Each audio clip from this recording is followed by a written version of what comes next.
Oh. Hi, welcome to the XYChromies, Confidently Uncertain, a show where two Army vets turned renewable energy engineers talk veteran issues, geopolitics, engineering, history, science, and international relations, everything in between. I'm your host, Pearson Guest. I'm joined as always by my co-host, Richard Ellis. How's it going today, Richard? Doing great, Pearson. Coming to you live from the tea room where I am having a very large tasse of Deutsche Ostfriesland tea, Grüner Pack. This is Bunting tea. Bointing tea. Okay. Well, I am Uh, drinking black tea, a combination of Persian and Indian, because I bought ooh, multiple different packs, and so I just mix it all together now, with ginger, turmeric, cayenne, and that's the three main ingredients in there. But cinnamon. That's right. So the four that's spice just so blend. spicy. Every time, drink it Well, every day. it's it's made you grow up to be a big, tall man with hair on the bottom of your feet. That's right. Yep.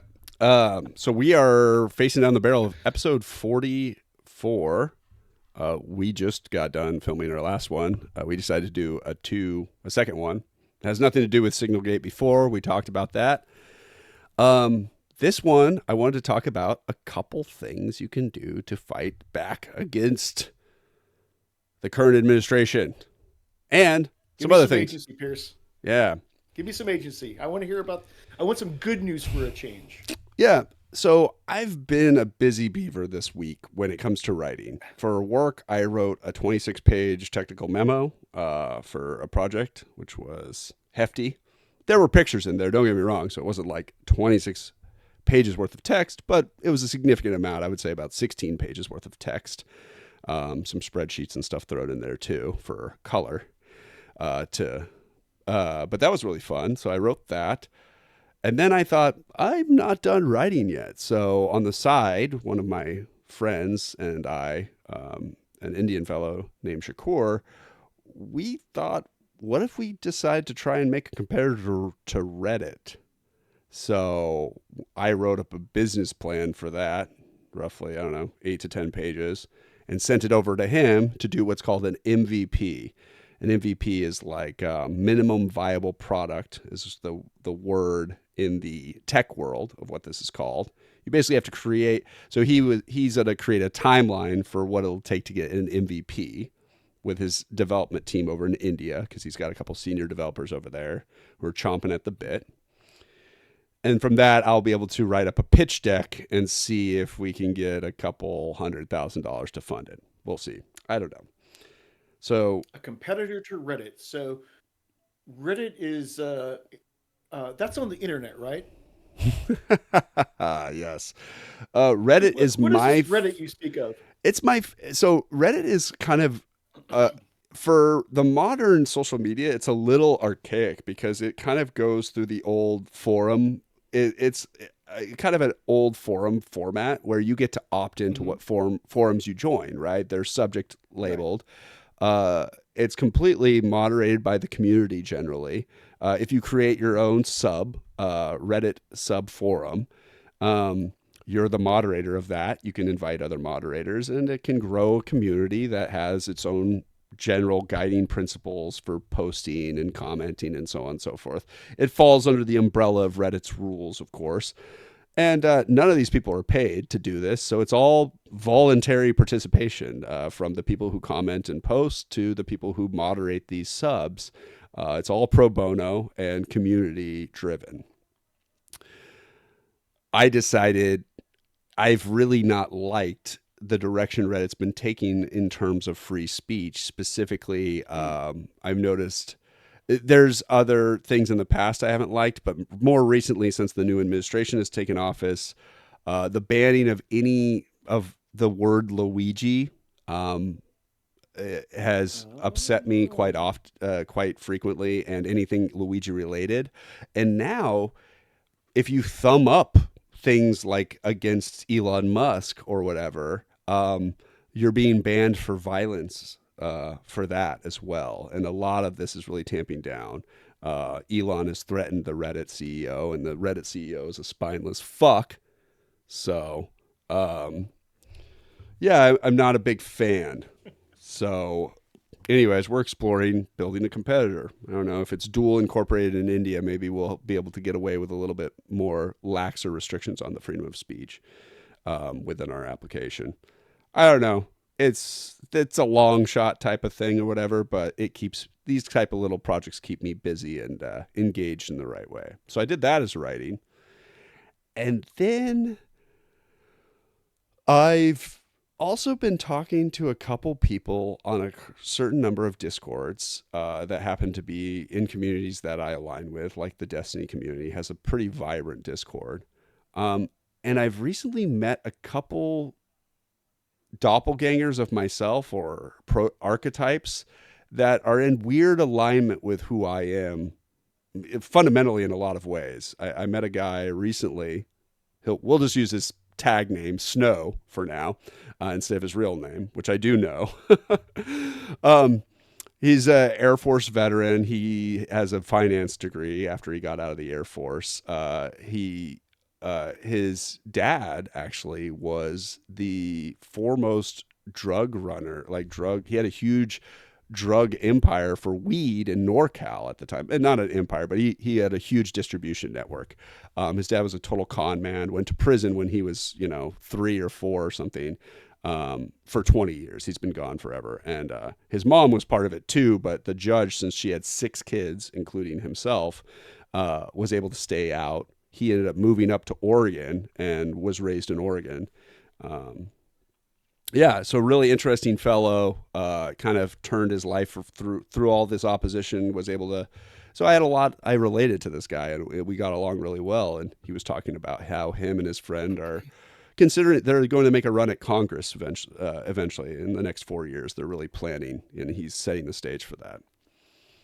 So we started talking, and I've talked to another guy very similarly to this guy, military vet, bunch of other things, millennial. Um, Upset with the current situation within our administration. Basically, we're upset that our Democratic Republic is being destroyed, dismantled as we speak, um, and so we kind of got to talking, and we were like, what we need to do. Why isn't there a liberal heritage foundation? Was kind of how it all started to come around. And the Heritage Foundation is a really interesting organization. It's been around since the 70s. It's a 50, Oh 50 yes. year old organization now. And at the time, it was started because certain conservatives saw a trend of a diminishing demographic in their ideology, um, and were highly concerned that they would become extinct. Especially, this wasn't at the time. It was super scary. In the 70s, they had the civil rights movement had kind of peaked in 1968, 1972 ish. That band there, um, and so you had tons of women entering the workforce. You had minorities who had just secured moral rights for themselves and were entering the workforce. And you saw the old traditional conservative, racially motivated kind of people see the writing on the wall, like, oh my God, is this what the future is of our country? And they were horrified. They looked at it as an existential crisis. Now, I think it's ridiculous that it was an existential crisis, but I can understand from their perspective them looking at it that way. Um, The 1960s was such a dynamic decade. You could fit, if you take 1968 alone, 1968 would represent like a 20-year period in the rest of American history. yeah, like The 19. things that happened, right? The things that happened on January 1 to December 31st, 1960, it just was jam packed. Yeah, And I think that what you're describing, I'm no Goldwater historian, but Barry Goldwater was one of these candidates in the 1960s that really he he is the pathogen of the modern Republican right wing, and converted people who had been historically Southern Democrats Yeah. to what we now see as basically the core of the mega coalition. Is he the guy who ran who took about 6 states during the Nixon Bingo. election, and therefore the Democrats lost to Yeah. Nixon in really tight race, and that represented the transition where, and I think it kind of it planted the seed in the conservative party that what if we tapped into this untapped religious element, right? Which really that picked up steam in the '80s, right? This is when the Yeah. evangelicals had really been tapped into.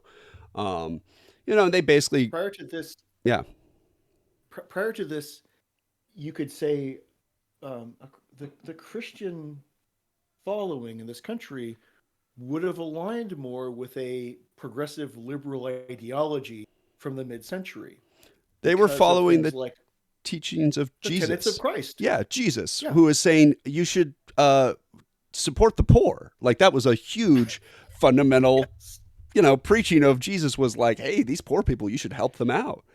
Um, And the Republicans managed to say, like, hey, those poor people, they're fucked already. But those people living in the womb, we should be saving them.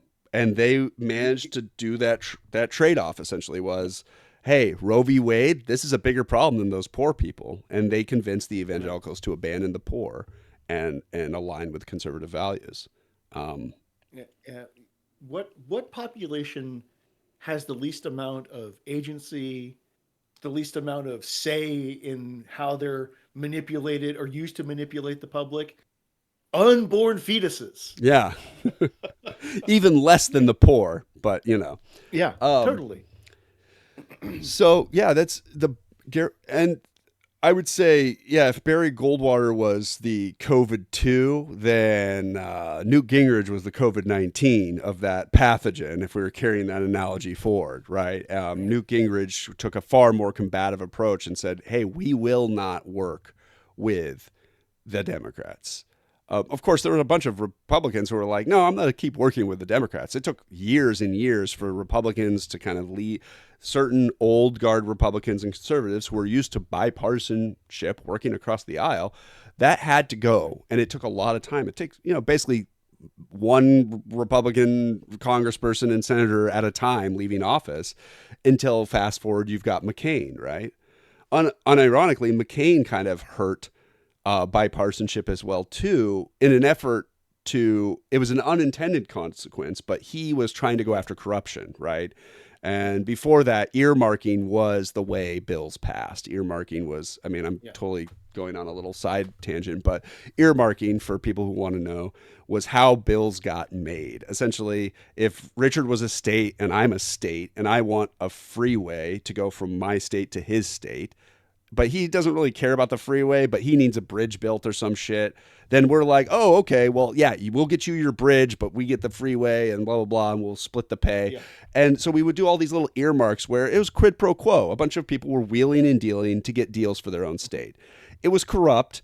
It ballooned these bills to have extraordinary budgets. But it turns out once we stopped doing that, Republicans stopped passing legislation, period. And they frankly did. And that was the unintended consequence of McCain's actions.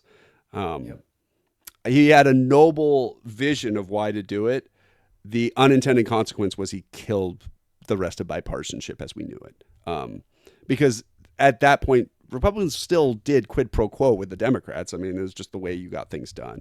And frankly, the world is quid pro quo. In case you didn't know, uh, but yeah, Quid pro quo is a it's one of the ways to describe quid pro quo is negotiation, um, but the negotiators are not necessarily operating uh, in good faith. yes, Quid pro quo is extraction. It's transactional and extractionary, but it had been a means of accomplishing the civilization building project of the 20th century. yeah, And this is why even noble enterprises and endeavors really need a serious, run it through some simulations before you put it into effect. Um, I'll put it like this: uh, John McCain was an important part of our American political history, and we stand a legend. Also, you're absolutely right. Trying to fix this without really running a simulation on the repair has was one of the things that set us up for the challenges we have now. Yeah. And Please. this is no disrespect to John McCain. I actually really appreciate him as a political figure and an icon, frankly. Um, if Obama hadn't been so charismatic and the energy hadn't been around him, I could have easily voted for John McCain. I mean, Yeah. the Sarah Palin VP pick really kind of killed my interest in McCain. I know that she was pushed upon him, but it was such an awful. It was one of the worst VP picks. I mean, Republicans are notorious for picking the worst VPs. Like they have a history of just bad VP picks. Like it's insane. It never makes sense. The VP ticket never adds anything to them, and so that's why it's In fact, JD Vance was the first VP pick where I actually understood why he was picked. It was cynical, for of course. Yeah. He represented tech, like he was the tech guy with him when Trump was like, "I need billions of dollars for my campaign." They were all like, Yeah. Peter Thiel's like, okay, yeah, pick this guy and we'll give you all the money you want. And boom, he got Elon Musk, he got Peter Thiel's money, he got all of the entire PayPal mafia, a series of 9 tech billionaires who all profited. They were all early investors on Facebook, by the way, if you didn't know.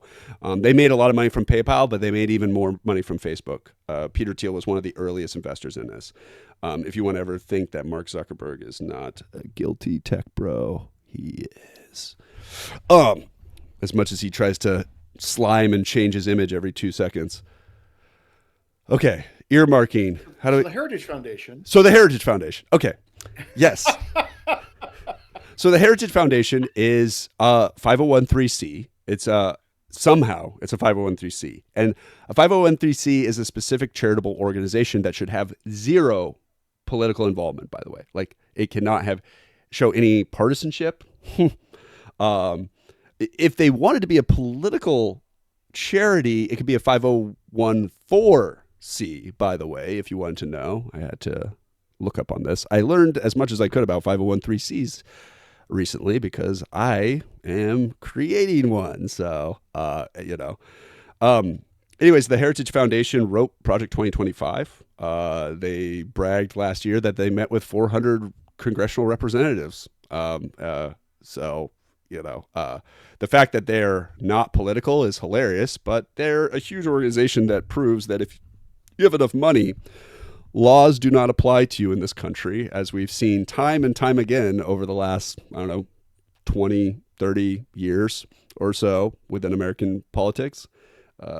We just don't have the political will to enact any prosecutable any power against the rich.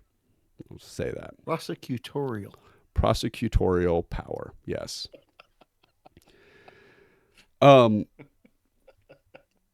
So I decided to write an entire foundation outline. Essentially, I'm gonna go black for a second on my end of the screen real quick, but let's see.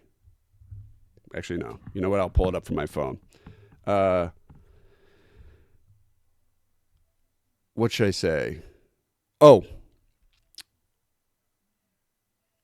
you come up with something to say while I look this up on my phone. One of the notes that when we were talking last time about this Signal Gate and Jeffrey Goldberg and Applebaum, one of the cute things that came up from that was how Jeffrey Goldberg was accused by the administration of hacking into their phone system. And what was a little anecdote? He says, he says one of my kids observed that now that this has happened, Daddy knows how to take a screenshot.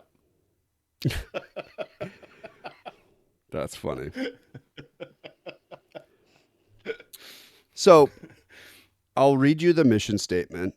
So for the American Workers Foundation, that's what the name I've come up with. We'll see what it is. The acronym is TAWF, which spells tough in a way, or I'm just to say it spells tough, which I like. The American Workers Foundation is a progressive nonprofit organization committed to educating and empowering individuals across the United States in areas such as civics, economics, local government, history, science, and more. Our holistic approach combines education with charitable and financial support to address the pressing issues of our time, ensuring that our culture and identity evolve in a way that benefits all Americans. We believe in the importance of personal liberty and freedoms and strive to promote the ideals that enable individuals to thrive within a framework of socialized capitalism. Capitalism that is well regulated to ensure wealth is fairly distributed, and where economic and social systems prioritize the well-being of the working people. Our goal is to foster a meritocratic society that values innovation, individual contribution, collaboration, and shared economic growth. Drawing inspiration from the period between 1933 and 1968, when the progressive tax policies helped create the golden age of American opportunity. This is especially why I brought it up, our conversation where we had offline. Blah, blah, blah, blah, 1933, 1968, golden age of American opportunity. We advocate for a fair distribution of wealth and power. By empowering the working population with financial stability and freedom, we believe that we can stimulate innovation and create a more vibrant and equitable society. TOF works to shift the balance of power back to the people by supporting policies that limit corporate influence and legislation and restoring democratic representation at all levels of government. We are dedicated to helping shape an economy that is sustainable, just, and focused on uplifting the people, ensuring that the laws, institutions, and policies in place serve the common good, not just in the interest of the wealthy elites. So that's my mission statement for this. It'll probably have to be cut down. But yeah, so in my learning about the Heritage Foundation, what it's managed to do is it cannot show partisanship. It should not be politically driven, but it can be educational. So the big workaround is education. If you go to the Heritage Foundation, there are sections like, what is conservatism? What is progressivism? What is this? What is the economy? Blah, blah, blah, blah, blah, blah. Now, as you imagine, as you start to click on these links that I'm sure most people who support the Heritage Foundation have never read or looked at, you will start to see a pattern of straw man and steel man, respectively. Mm-hmm. So, of course, what is conservatism is always steel manned, whereas what is progressivism is straw manned. And that is the way that their educational framework takes place. They made $105 million in contributions last year, annual subscriptive contributions last year, with the average being $16 per person that donates to the foundation. You mentioned a couple of rhetorical devices, strawman and steelman. Can you expand on what those two different literary approaches are? Yeah, so these are tactics that people use in commonplace during conversations, usually argumentative or debate like conversations. They're present in places of in disagreement, typically. The idea, or when someone's being bad faith, is also a good point. Yeah. Steelman, as it sounds, is exactly how it sounds. If you were to steelman or make a strong argument, steel being strong, it means you put forth the best or strongest arguments in advocacy of that thing. For instance, I think you should drink water every day because if you don't, you'll die. It's probably the best steel man I could do for it, right? And it's truth, so that's a good argument because it's in alignment with the steel man. A straw man would be, water's not that great, and you can drink a lot of other liquids. They all have water based in them, so I mean, really, you don't need to drink water that often. And in fact, it's probably you know, it's probably best you only consume as little as possible. I don't know. I can't even I give you a good example of straw manning, but for Well, this example, Pierce, but I heard that dihydrogen oxide is actually responsible for a lot of deaths of Americans. okay, so that would be straw manning and creating a framing, like actually just Yeah, the framing of the argument would be wrong, right? Because you've changed water to dihydrogen oxide to make it sound scarier, the way like the yeah, Germans changed Jews to anti-Semitic, you know, anti-Jew to anti-Semitic, right? Because it sounded more scientific, right. so therefore scarier.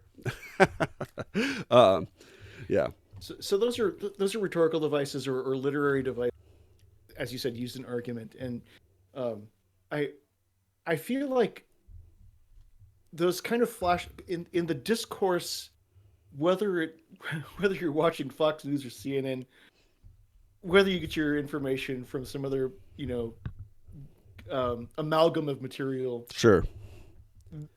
we you and I both took classes in college to train us on how to spot these mechanisms in what we were reading and to actually write using them so we could get some experience with how to construct them.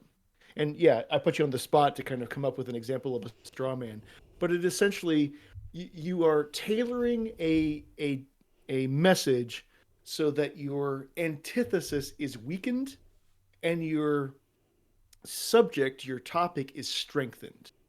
And it turns out that that's just one of the simple and highly effective means of manipulating the American public. And I've And never been good at I straw love that you manning. pointed that out. Yeah, I've always been bad. I like steelman. I can do because I'm a noble dueler. Like I would die in duels because I would do it the right way, and somebody who wants to win would cheat, you know, and kill me, and then who's gonna? Well, the winner wins. So, and similarly Right. during the debate, I find that I think I'm probably good enough that I'll always steel man because it's like, oh, if we're there to do battle, we'll do it, yeah, guns blazing, sure, let's go. But so I've always not been good at straw manning. I always feel like it's cheap, a cheap way of winning, frankly. And also it's patronizing and it devalues the intelligence of the person I'm debating. And I try to be respectful during that, even if they don't want to be. Um, but yeah, We had a professor who used to give us assignments in one of the it was one of the I think it was a carbon credit class or it was something it had to do with economics and energy. And this professor would assign a pro so we're renewable energy majors. The idea of fossil fuels is anathema to us. And she would assign a pro coal paper. The objective was to write a paper that took into consideration all the benefits of using coal, a yeah, fossil fuel, as a feedstock for energy.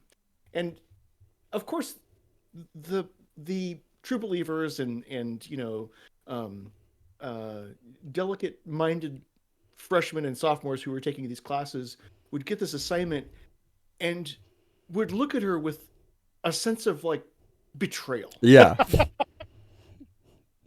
How dare you make me write this paper? I'm here to be more hardened in the subject matter of the things that are not coal. What do you mean write about coal and its benefits, right? So this is an example of actually how ideally college would take your preconceived notions about the things that you think are good or that you are on the side of. They're the subject that you, yeah.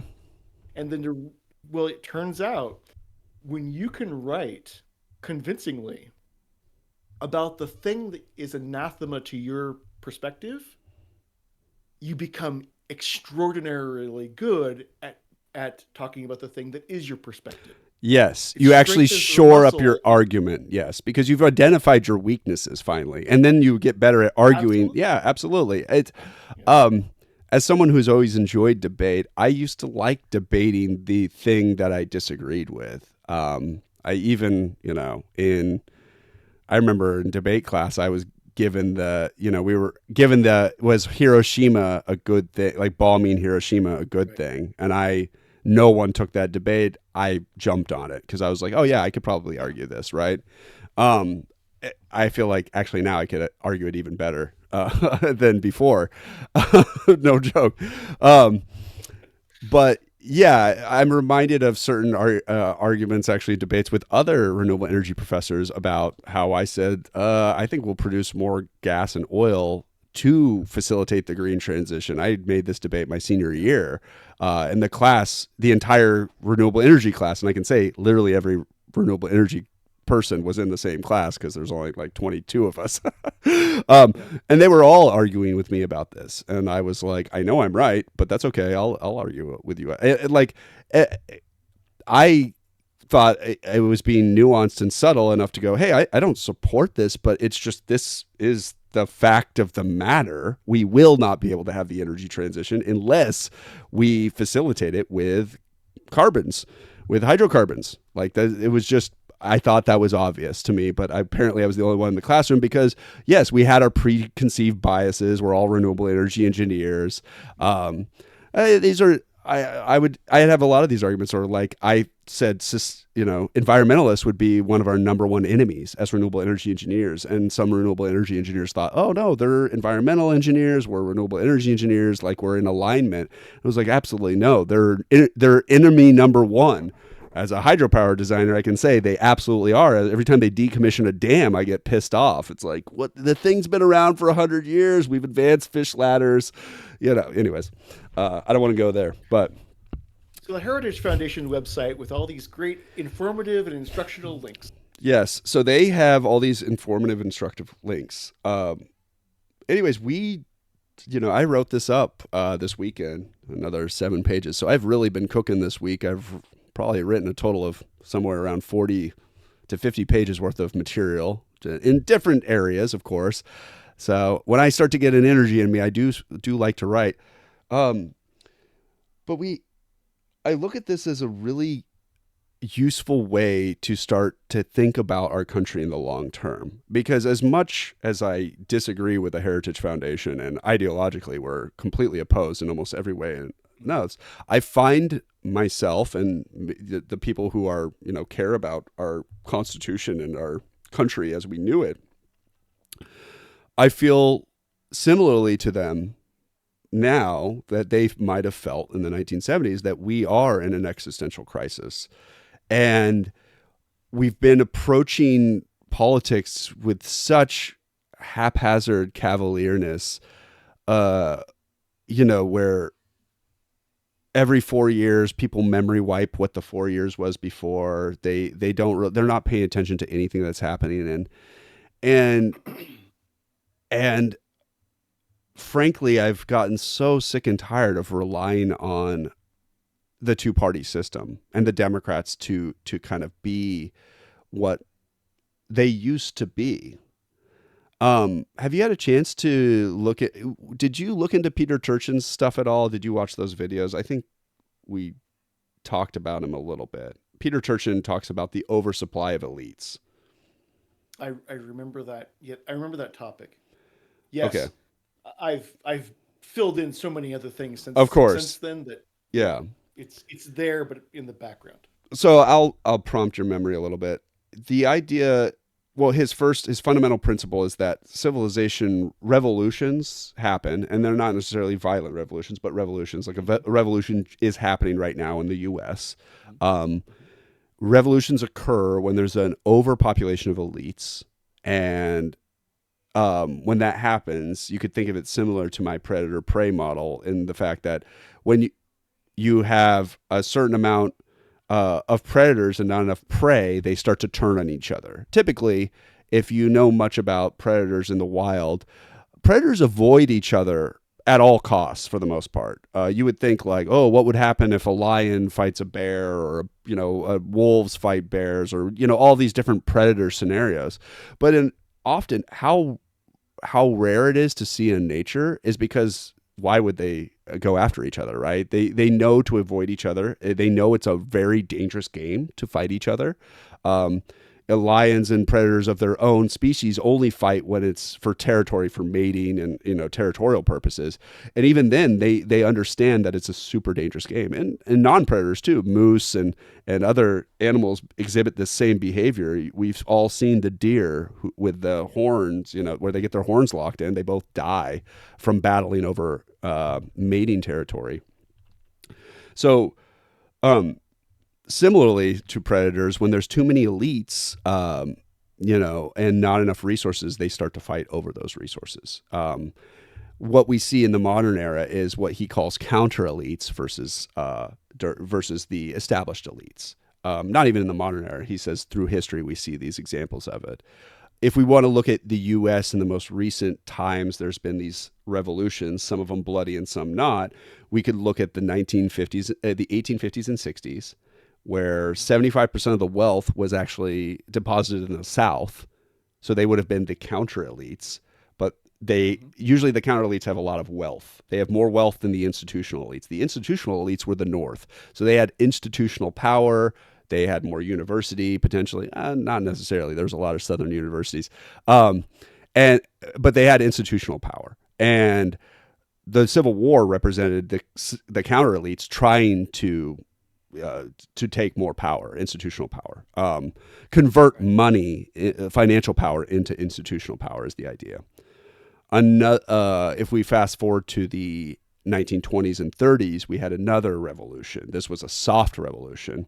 The reason it didn't go violent or turn really messy the way that the Civil War did, Peter Turchin says, is because people were still alive from the Civil War during the 1920s and 30s. They were old, but there were still people alive who remembered like how messy it was, and they were like, we're not to go through this. And FDR had an idea to inoculate the U.S. With communism by instilling social programs, right? The Social Security was named that for a reason. It was like a vaccine for American capitalism to make sure that there wasn't a bloody revolution. Right.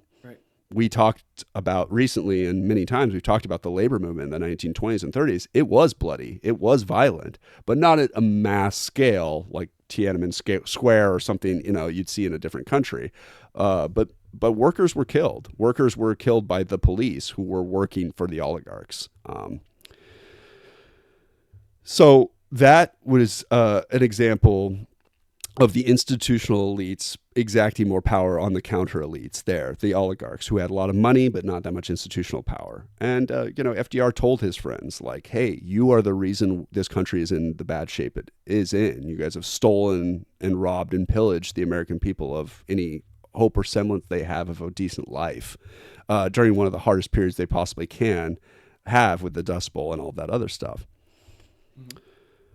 So now we fast forward to now, we see another revolution where the counter elites, which would be represented by the technocrats, Elon Musk and them, have taken the institutional power, using Trump as a vehicle for that. Trump, has been the bastion for the counter elites, and the institutional elites have been dethroned.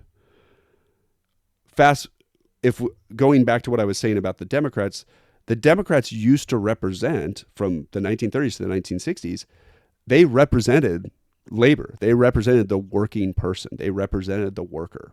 And that started to change in the 1970s, 80s, and so on and so forth, to the point where at least the last 40 years, they have represented the top 15 to 20%. Maybe the top 10% is what Peter Turchin says. So now we have a scenario where the Republican Party, the MAGA, represent the top 1%, which they have for, 100 years plus, whatever, maybe forever. The Conservative Party has always represented, I'll just say the Conservative Party because they flip-flop ideology or whatever. But anyways, the Conservatives have represented the top 1%, trying to conserve that 1% for themselves. And the Democrats have shifted to represent the top 10%. Now, elite, I think we should define what he means by elites, because there's 4 that he defines. We could probably find some more. There's institutional elites. Those are represented by any institutional organization. So there's government elites, the politicians, right? The political elite. Institutional elites are people like professors at colleges and stuff who have audience. They have a voice. They write papers. They impact our culture. There's the financial elites, the people who have all the money, and then there's the cultural elites, the ones who have the the ear of the people. They have some form of, they can be celebrity. Donald Trump was a perfect version of that. He's a cultural elite. Um, I don't know if that's the name he calls them, but I'm just going to go with cultural elite because I can't remember what it was. But these four elite categories. Um, so we've reached a point where we have an oversaturation of elites. The counter elites have taken control. And the problem we face now in our country is that the Democrats no longer represent us, the people, anymore. There might be a couple holdouts, a couple junior Congress people, a Frost, a Jackson, an AOC, and maybe a couple senators like this Chris Murphy fellow who I like rather quite a bit, and Wyden and Merkley, of course, bringing it home for team old white guy somehow. But generally, when I look at the Adam Schiffs, the Nancy Pelosi's, the Schumers, these are elites. They represent the top elite. I mean, Schumer even said, "My job is to make Israel liked by the Democrat, to keep them liked by the liberal Democrats." Like that's his job. No, your job is to serve us, the American people. I know your funding comes from AIPAC, but at the end of the day, we would prefer you served our interests first instead of Israel's interest. That makes no sense to me. Nancy Pelosi. I mean, what a joke for how much her net worth is, or her husband's net worth, based on trading. There's an entire subculture of traders who follow Nancy Pelosi's trading moves. Quiver Quantitative is like a whole sub that's dedicated to trades made by congressional executives. Adam Schiff in my state, he confirmed every single one of these people without a mum and a peep. Now, I voted for Katie Porter because fuck Adam Schiff, but he won because they're representative of the elites. So what I and some of these people plan to do is create a foundation that brings focus back to the American worker. Because if you're not one of the oligarchy, you're a worker like us, the 90% of the rest of us who are all just working day to day, who are actually contributing to society, who are building the roads, fixing the substations, keeping the infrastructure that is falling apart patched together, or modernizing it like me and my firm has been doing, along with many others. We've been modernizing dams and all kinds of infrastructure, despite all of this shit crumbling around us. And that's kind of been the initial thrust of this idea, is like, what if we had something that has a long-term goal, like has a long runway, that's going to give us power, institutional power in some form or fashion. What I do like about these foundations is that we can approach it from an educational standpoint. I find that really powerful. But I've been talking a lot, so I'm going to let you say some things in response to what I've been saying. Well, the first thing I want to mention is congratulations. This is a really great idea. This is this has all the potential and opportunity that we've seen really leveraged in the Heritage Foundation. Yeah. And part of the I'm going to reference a interview that Jon Stewart and Ezra put on the internet a couple of days ago. 27th, Okay. yeah, that's a couple of days ago. So Jon Stewart is this person that you might refer to as one of the Vox Cultural elite. Populi elites. Yeah. Yeah. Cultural elite, right? People actually, when over the last 25 years, when polled, they would say, yeah, I get my news from The Daily Show. Jon Yeah. Stewart is the host of The Daily Show. So he's had the ear of our two generations for quite a while. Yeah. And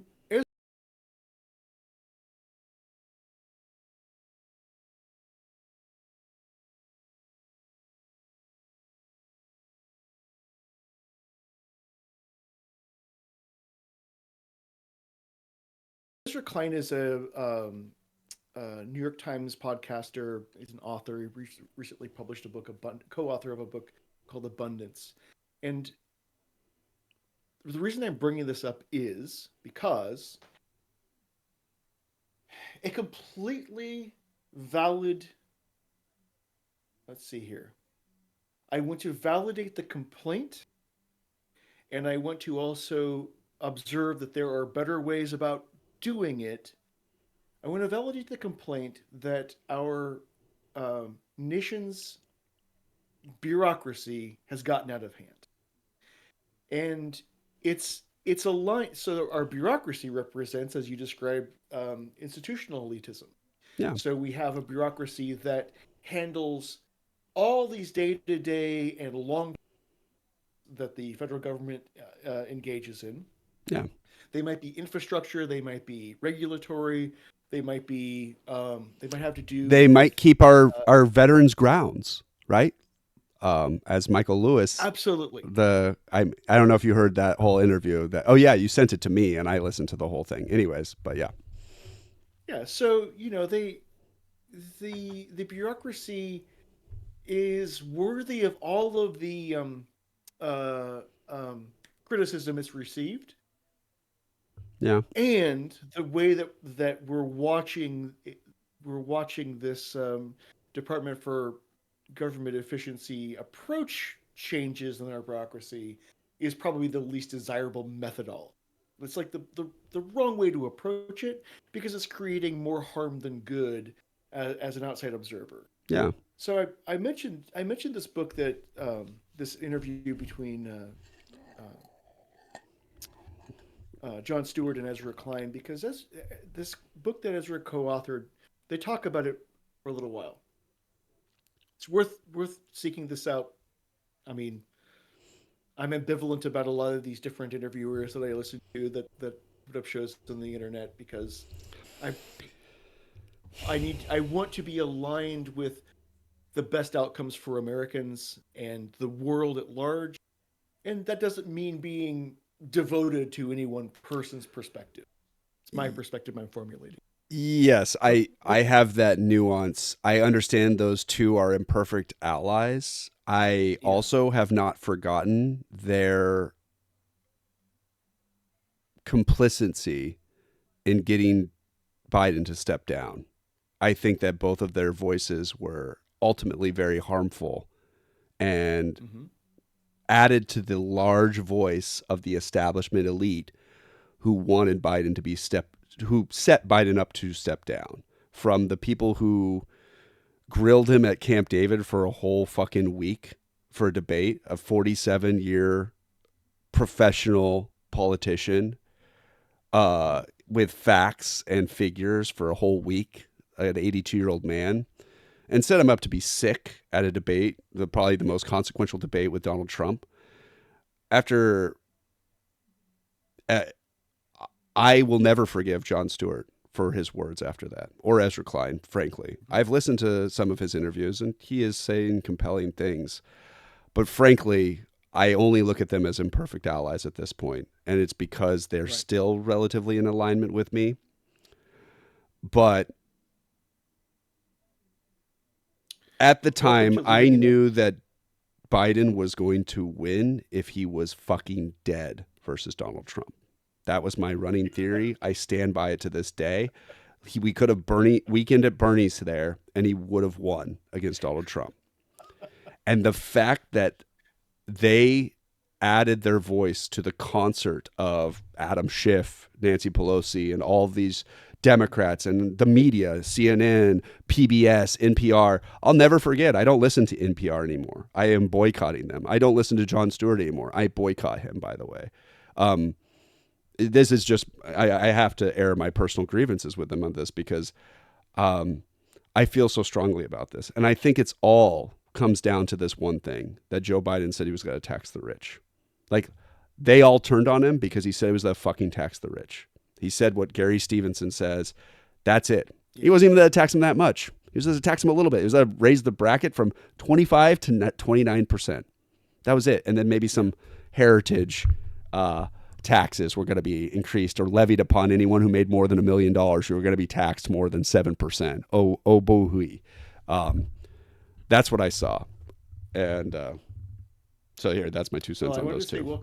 welcome to living in the state that I constantly find myself ambivalence. Yes, yes, yes. So I'm mentioning this interview because Ezra Klein talks about this in the book. I will spare the public of trying to recount this. Go listen to the interview if you Yeah, want to this told. But our process for applying for it's the RFP process, the request for proposals, yes, right? Our process, our nation's process for applying for funding from the federal government to carry out a project is a nightmare.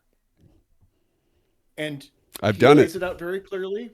It's worth like getting your mind around the idea that, and his example was distributed broadband internet to rural communities.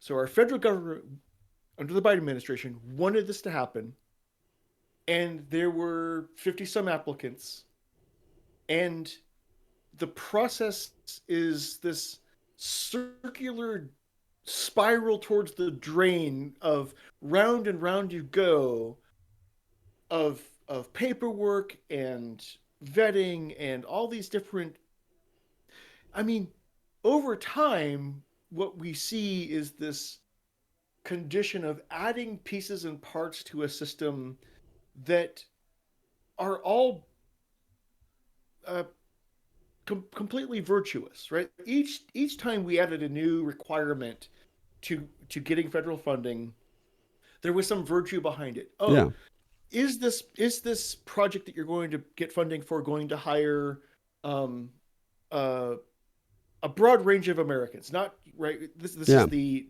diversity, equity, and inclusion sure. um, issue, right? Is it going to hire these people?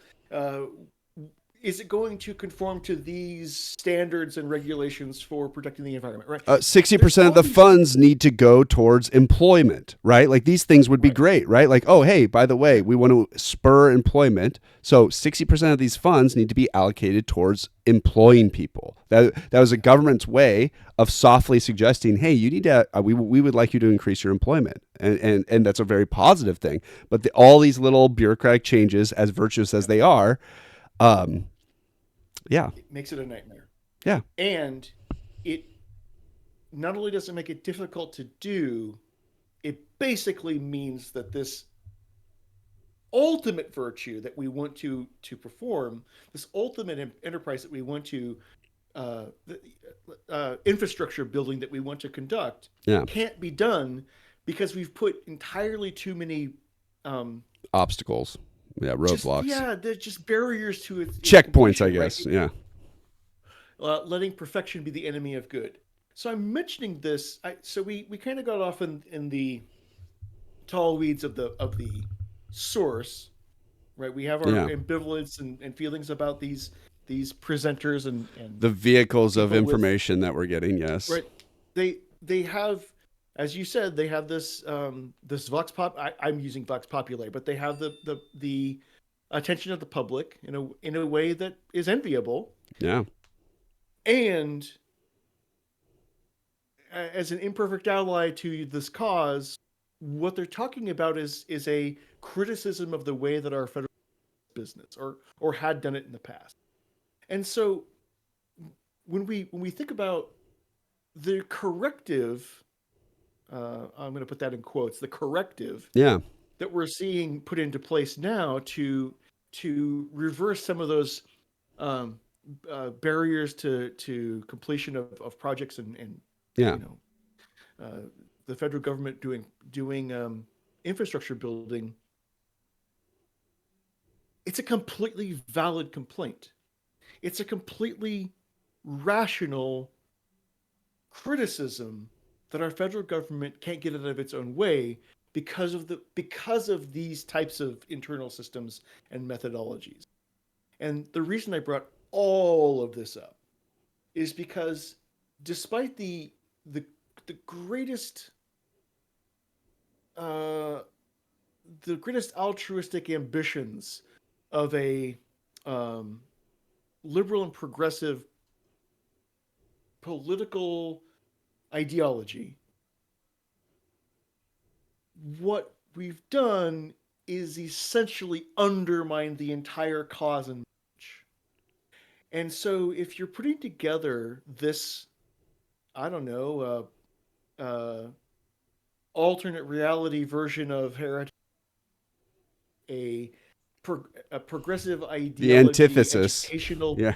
right? If you're Yeah. doing this, then one of the ideal things that can come from this is a corrective to things like our federal government's turgid systems that accomplishes the liberal and progressive mission Yeah. without making it a problem for everybody involved. So we don't need to reinvent the wheel on this. You and I both were alive during the period of time where we did this very successfully within our own government. And the guy who did it was the vice president of Clinton at the time, Mr. Al Gore. His entire time, you know what he did? Mm-hmm. Clinton sent him to go, hey, fix our bloated bureaucratic government. Find waste, fraud, and abuse. Go do that. And you know what Al Gore did? Well, first he went in and started firing every fucking person and cutting them and calling them all a bunch of losers, hacks, and what. No. Oh, wait. I'm sorry. He didn't do that because that's fucking retarded. You know what he fucking did? He talked to the people who worked day to day in those jobs. He didn't talk to the administrative, the heads, the people who were appointed there, because they don't fucking know anything. They just got there. They've been there for 4 years. They might not even be professionals in that field. What he did is he talked to the day to day people who worked throughout different institutions throughout the entire government and said, hey, what's the problem here? Why does this take so long? What does this go on? And they go, oh my God, I've been bitching about this for fucking years and no one listens to me. And he's like, I'm listening to you. Let's do what you said. And he started implementing practical, common sense solutions from people who worked within government, things that, everyone works for an organization, and you do this, we've done this about OIT, I do this at my job, we all do this, and I like my company and all this stuff. But you always go, God, it'd be great if somebody fixed this thing, right? And you tell management's like, they're never going to fix it, right? And instead, a lot of times these companies just add a new programmer. Oh, we've implemented a new program, and they add to that bloat. You see what the bureaucratic bloat. This is a natural cause. This happens in any institution, any bureaucracy, any organization over time. Naturally, it builds up virtuous programs and systems to fix things without cutting the other ones away. So at the end of the day, you start to have 5 million different portals for how you can find people or do things, and it becomes a mess. And it becomes it has a life of its own. So these bureaucracies, if you come in, a CEO will go and just cut it all, right? They just think, just cut the whole thing off because it's too big to understand potentially. Yeah. Which is why this Elon Musk, first off, he's not cutting anything. He hasn't cut anything. When you look at the amount of money that he's actually cut, it's nothing. He's taking credit for shit that was cut under the Biden administration. $156 million by the Biden administration cut this? No, we cut it now. He's cutting funds that have already been dispensed to organizations so that it's not happening. You know what he's actually done is fired all the general inspectors that were put in place to investigate waste, fraud, and abuse. I can tell you right now, it's the first thing you don't do. Institutions naturally have a life cycle. They're created in a way to distribute or reallocate power to a body of people, typically. That's what these institutions are, from churches to anything. That's what an institution is. Mm-hmm. Institutions naturally go through a bureaucratic bloat process, and even they become corruptible. They can be corruptible. There's a cycle to it. Sometimes it is good to get rid of an institution. If it's so outdated and so archaic and it doesn't really have a use case, I can understand that. I can get behind that argument. A lot of times, there's a lot of use case for that institution to exist We don't need to start from first principles like all these tech bro morons fucking think about. You know what's funny about tech bros and first principles? If you didn't know what first principles is, and I know I've explained it on this fucking show before, first principles is the idea that you have to go back to the very basics or the first principles of an idea. So if we're looking at physics, well, we can't practice modern physics. Let's go back to where physics began, back to Newton and back to all these old school, and we'll build up the system from scratch, and we'll disregard, Friedman and Einstein and Pauli and all these fucking brilliant physicists after Newton, right? We need to go back to first principles. First of all, the reason these guys think that is because they only know about tech, and they don't know anything about anything else. I live in the Silicon Valley, and I've never met so many smart, dumb motherfuckers in my life. They are very smart in this one specific field, and it's evident. You want the evidence for how retarded the fucking tech bros and the billionaire are? DoorDash, Uber, fucking half the fucking programs that are out here. They only work in the Silicon Valley. These systems don't work. Because if you're in rural America, who fucking needs an Uber? And how is it even sustainable, for the love of God? If DoorDash in fucking Wilsonville or Woodburn, good luck if it's going to work, if it's going to actually be sustainable, it's going to support enough people and pay them well. No, these ideas don't work. They don't add anything. And frankly, they're destructive. That's what the tech bros represent. First principles is a way. If somebody says first principles, it just educate to me how little you know about something. That's what that means. And so it's no surprise that a moron like Musk, and I mean moron in the case where he actually he has to do things, not like in his evil genius type of thing, because he is an evil genius when it comes to lying. He's probably the most talented, one of the more talented liars out there. But when it comes to actually implementing strategies and, actually doing things and understanding things, he's a fucking idiot. And it's evident in everything he's actually done. But that's all for show anyways. We know that he's literally pillaging the American government. I think the agreement between him and Trump has been anything you cut, you can have. From a financial standpoint, I'm pretty sure that's the agreement, and not to mention any contract that looks good to you, Elon, you can take that too. FAA, sure, take that one. Oh, you want some national security contracts? Okay, yeah, we can give you those. Oh, we'll make SpaceX and your Starlink. Yeah, we'll make that the national satellite service for sure. All of these things, yeah, he's getting that. But this Doge idea that these fucking Nazi youth are going to go through, 22-year-olds are going to understand bureaucracy. 50 guys using AI are going to be able to just use an LLM to fucking cut millions of positions, 2.8 million positions in the government. It's absurd. We can go through this with a hacksaw or a chainsaw, as he likes to do. Or we can go through it with a scalpel like fucking intelligent, modern, logical, reasonable people if we wanted to.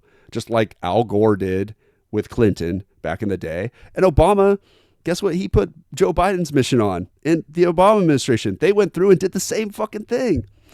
Probably one of the better things that they did. They went through and they looked for waste, fraud. They looked for inefficiencies. And he sent like a 45-year experienced bureaucrat on the mission to do that. Because Joe Biden's been there long enough. He'll go talk to people. He's charismatic. He'll just go around and, hey, what's wrong here? What's wrong here? What's wrong here? So, frankly, even my problem is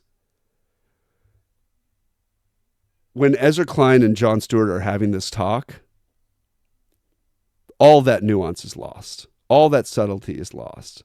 And frankly, the narrative has progressed that these government agencies aren't doing anything and the bureaucratic bloat isn't effective. But the last 4 years, we've seen an incredible allocation using the IRA to fund $780 billion worth of renewable energy projects with $200 billion of government assistance. Not bad. That means that 2/3 of the funds of that overall pie came from private sector, that in conjunction with the public sector money. I don't think that's so inefficient right now. We've had multiple states hit 100% renewable energy production multiple days in a row now. Texas, California, Wyoming for wind and things like that. Mm-hmm. So I understand what they're saying, but frankly, I think these guys might even be harmful because the ability to grab onto their message, for Elon to go, see, they agree with us, for every MAGA person to go, see, because they don't have the nuance or the critical thought, I think it might even be more dangerous. I don't know. Well, yeah, the reason I brought it up is because there's a valid criticism. There have been projects in the past to take a look at our operations, Yeah. and I'm not the this is not my original thought. I read somewhere and I don't remember who to attribute it to. So, this is apocryphal, but I work at a university, and I think that this could really I think that you could say this is probably true for a lot of different government organizations. There's a 58-year-old woman named Patricia who works in some context that's it's be she's her position is between an administrator and a uh, executive assistant, Yeah. and she knows how everything works, not only in that office but in every office that office networks with. Yeah. So she actually has a web formation in her mind of the way that everything operates in her distinct area of responsibility and that of all of her other offices around her. And that's the person that you want to go to. You want to find her in every one of. I'm really generalizing, Her but she's a prototype. 58-year-old Yeah. No, woman, I got you. Patricia. But that person, it could could be a 47-year-old man like myself. Who Yeah. knows? But that person has this understanding, as you say, not at the first principles, but literally with every layer of nuance added onto it, how this functions.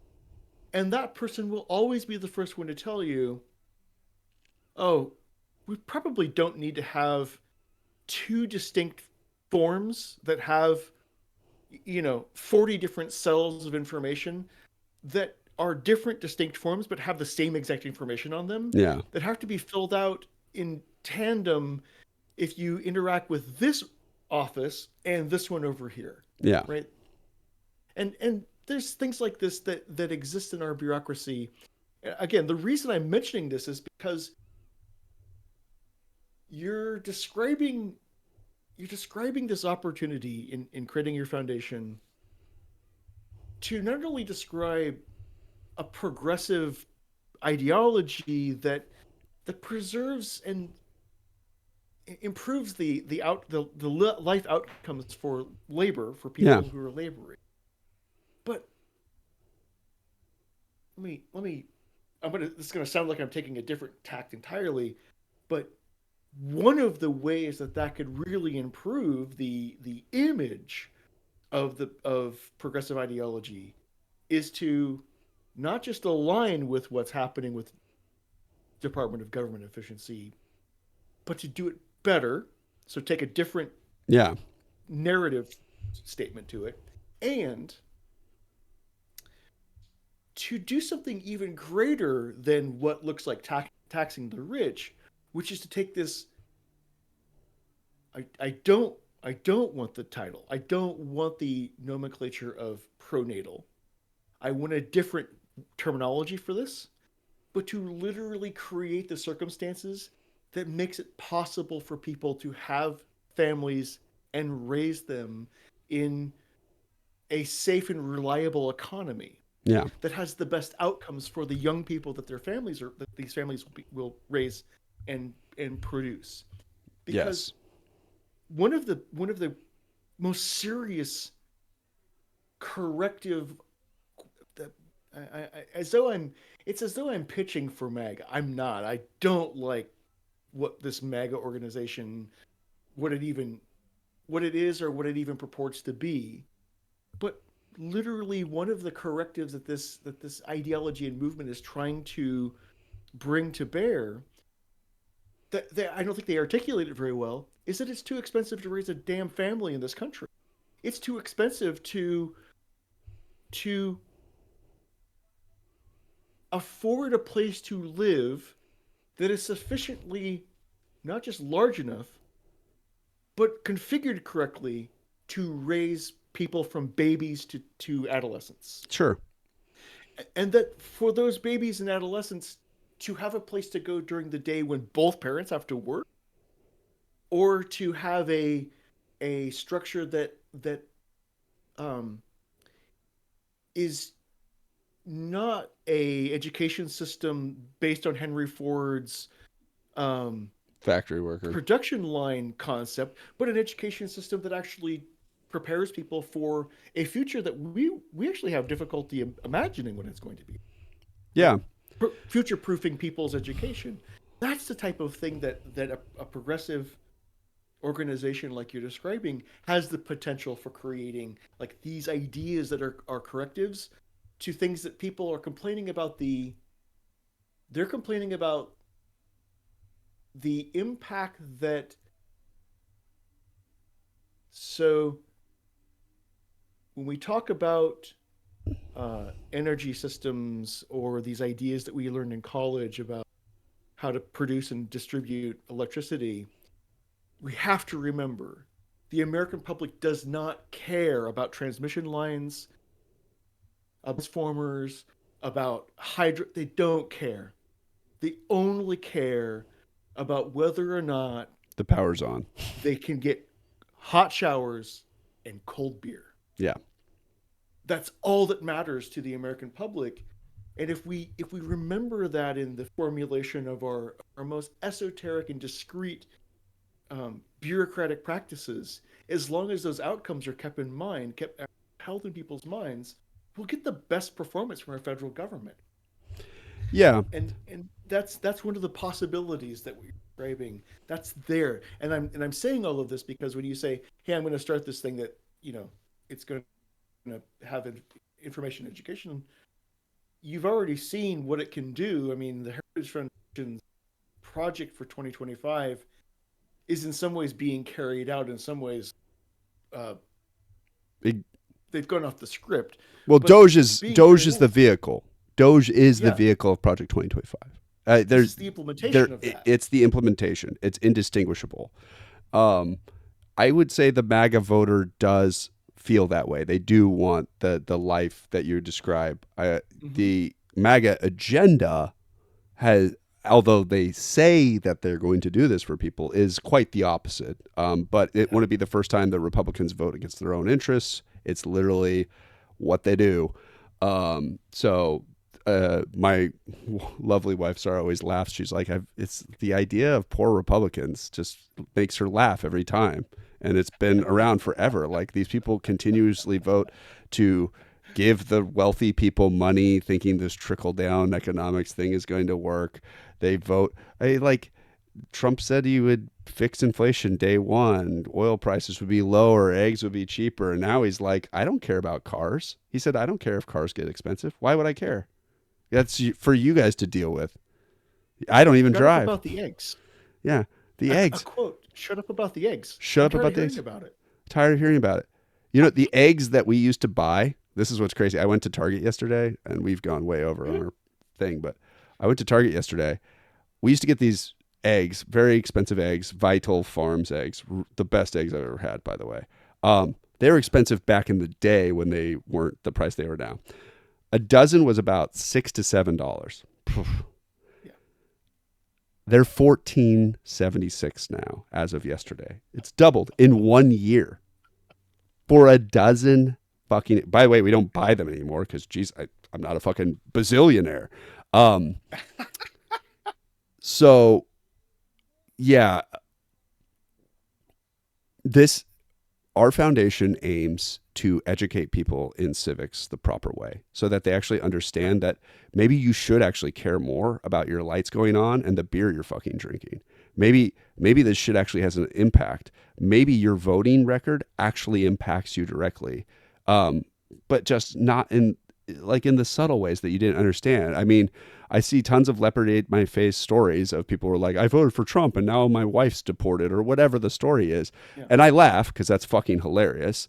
And I laugh at all the veterans now who voted for Trump too. At this point, I look at these people like, you are impacting my life negatively. And now I'm enjoying the fact that it's impacting you negatively because I already knew it was going to impact me negatively. And so at least you're along for the ride for me. When it comes to trying to educate people about this stuff, I want to create frameworks. And I think more people who are that contribute that are way more smart about civics and things like that. I'm looking forward to people coming in and writing, hey, how do we actually make organizations efficient without, nuking them? Like this laying waste to them. How do we go in with a scalpel and be surgical when it comes to updating organizations? How do we create frameworks to make institutions that audit themselves? We've got tons of times throughout history. Some of these institutions have existed for a long time, and it took people like Truman going through and cleaning up the Navy, right? And looking for waste, fraud, and abuse. He did that. That's why FDR was like VP to Truman.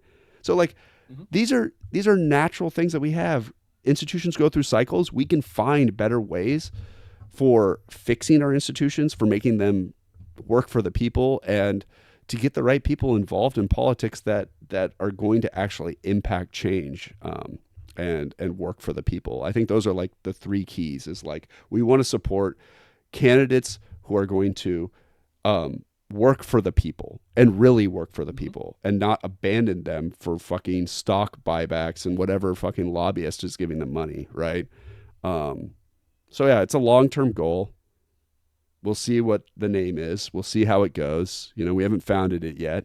Me and Snow have to trade our outlines that we both developed, and then we'll cherry pick where the Venn diagram of overlap happens. We'll probably, that will be essentially the foundation that we create. I made the bylaws already. I did all the heavy lifting. That was easy. I looked at bylaws from the Heritage Foundation and a bunch of other foundations. By the way, they all look the same. It doesn't matter. It's like, 60% of the board needs to agree on something. Okay, sounds good. Some lawyers have already written all this shit. So we are way over. This episode is an hour and 16 minutes long, but it was a good one. So with that, if you guys have continued to listen to us, and all my fuck bombs, I'm sorry for all the cursing this one, but I got all pumped up super hard. We appreciate you. Thanks for liking, subscribing, and sharing us to all your fellow men and women and everything in between. Thanks for talking to me, Richard. It's been a pleasure, Pearson. All right. Cheers.